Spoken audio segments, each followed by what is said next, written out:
મારું નામ ભૃગુરાજસિંહ વાળા છે.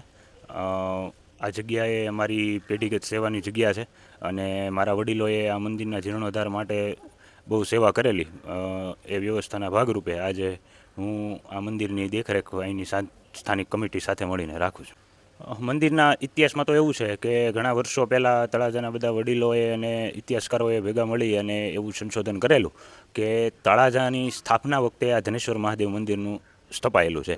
એ લોકોનું એવું કહેવું હતું કે કોઈ પણ ગામની જ્યારે પહેલાંના સમયોમાં સ્થાપના થતી એ સમયે પહેલાં ત્યાં શિવનું સ્થાપન થતું, શિવ મંદિર બનતું અને પછી ત્યાં આગળ ગામની સ્થાપના થતી. એટલે ઈસવીસન 838ની આજુબાજુની સાલની અંદર આ શિવ મંદિર સ્થપાયેલું છે અને એ પછી તળાજાની સ્થાપના થયેલી છે. મંદિરના દિશાની વાત કરીએ તો આપણે જનરલી બધા જ શિવ મંદિરો અથવા મોટાભાગના મંદિરો બધા પૂર્વ મુખવાળા હોય. આ મંદિરની દિશા છે ને ઈશાન મુખની છે, એટલે એમનો જે દરવાજો છે ને એ પૂર્વથી સહેજ ક્રોસ ભાગમાં ઈશાન બાજુ વળેલો છે.